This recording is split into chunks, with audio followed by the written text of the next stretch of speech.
Hey, what's up guys? Welcome back. This is going to be the final game between MC and between MVP. Great Terran versus Protoss series thus far, and we're going to wrap it up today with Tal'Darim Altar. Now, if you guys didn't see the last game, make sure you guys check it out because Gamecom Plantronics is giving away 3 free headsets for the holiday season, if you want to think of it that way. So make sure you guys sign up and register on their website and post an answer to the questions that they asked. 3 questions that they asked. Email to them and post a comment in their website, and you guys will be entered for a raffle for one of those free headsets. So make sure you guys get on that.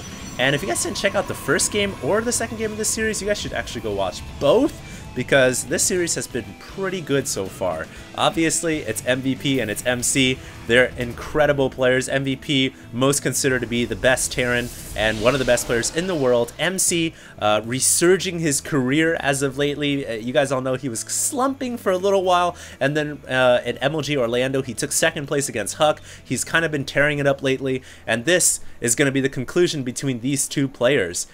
So far, it is tied up. Once again, guys, this is from MLG Providence. I'm not too sure where in the tournament it was, but I do know that it was at MLG, and it was in at least the championship bracket.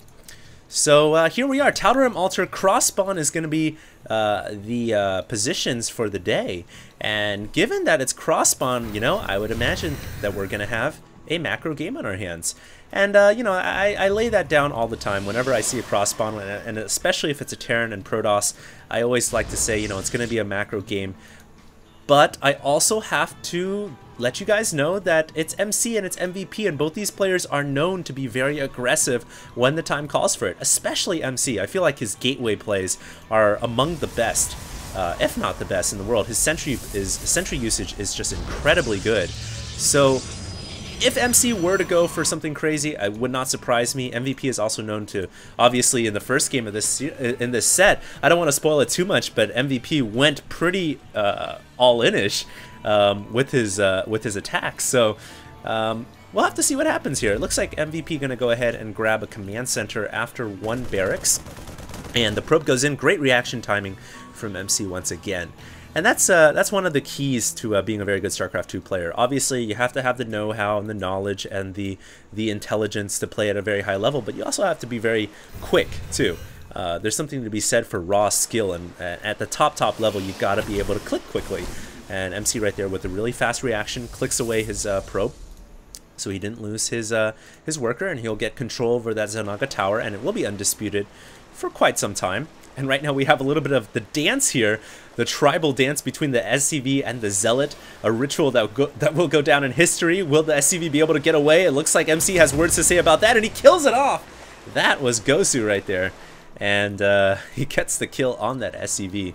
So that's going to give him leeway to go ahead and go whichever route he wants to go with. And at the moment right now, it looks like he's saving up for an expansion.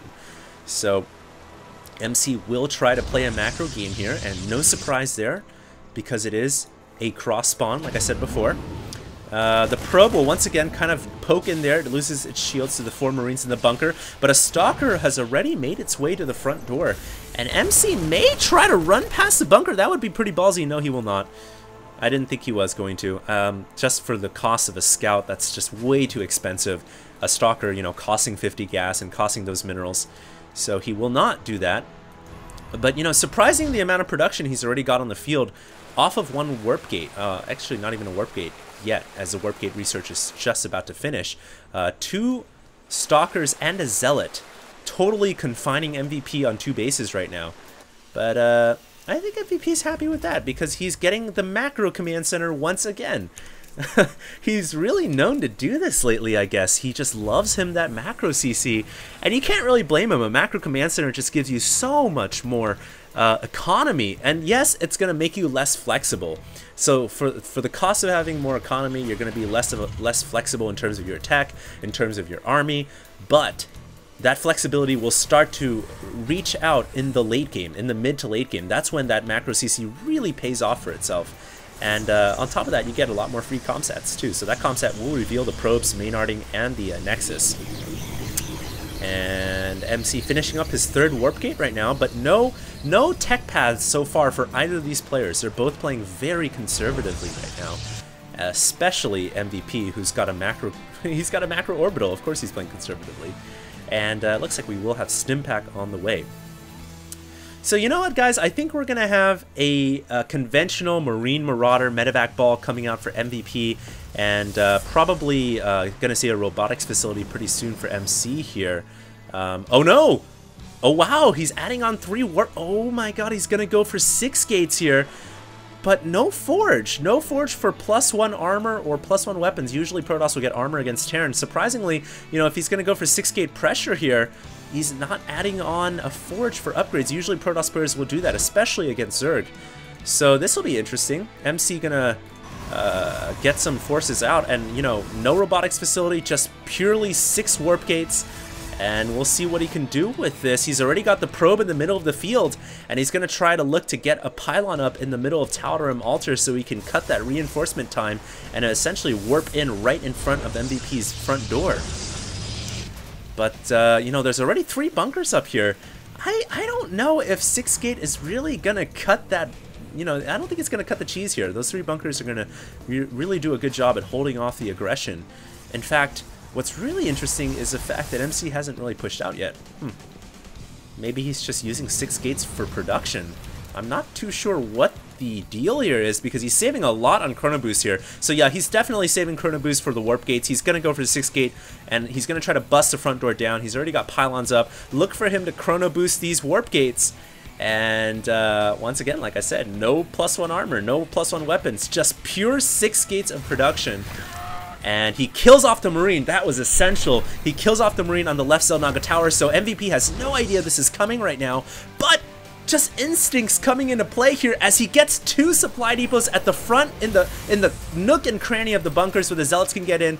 And he gets the SCVs on surround. This is beautiful play, just beautiful game sense by MVP. And here we go. Will MC be able to bust through? I love the force fields. No repair is going to go down. All 3 bunkers will get busted. The SCVs trying to get in repair range, but there's too many sentries, and the sentries keeping the force fields down. But here's the thing.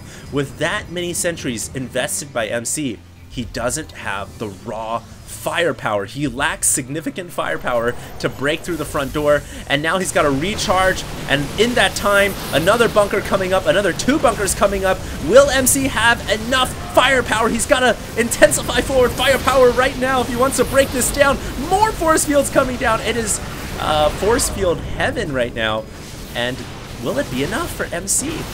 I don't know. MVP has a lot of Marines and Marauders back here, but MC is being very surgical right now, continuing to methodically pick away at the bunkers and the supply depots. And now MVP's got to fight with his SCVs. Oh my god, unbelievable.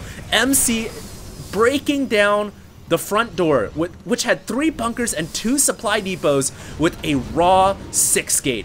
MVP's about to pull this off, and for all you Protoss players out there who are saying, you know, Terran players have become the bane of your existence, welcome MC, welcome the new age, welcome 6 gate, and MC will take this down almost assuredly now. And anytime a player lifts off the natural orbital like that, it's almost like, I surrender, I give up, take me now. So MC will take the W here in the best of 3. That was a very, very good series.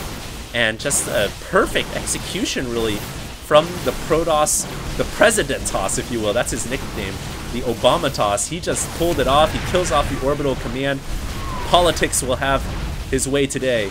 And really, just beautiful surgical strikes at the front door. Notice, guys, if you guys rewind this replay, how many times he went in, crucially took out a building, pulled away, let his shields recharge, let his energy recharge for force fields, went in again, went out, picked apart MVP, essentially just torn him apart, and dismantled the Terran player. Now he's up inside the main. This is going to be the final blow, and I don't think we're going to see another episode here of MVP and MC in this series. I think this will be it.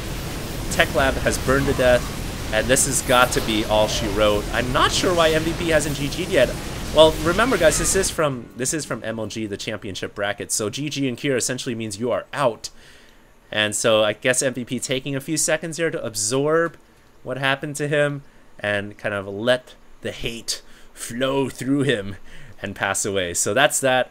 And MC takes the W. Really well played. I love the series in general. Once again, guys, if you guys could check out game number 2 of this set. That is Gamecom Plantronics' highlighted replay of the week. So make sure you guys answer those questions, post on their website, register an account, and follow the directions, essentially. And you guys will get a shot at winning one of their free 3 headsets. So happy holidays to everybody. Merry Christmas and a Happy New Year. And I'll see you guys in the next video. This is HD, signing out.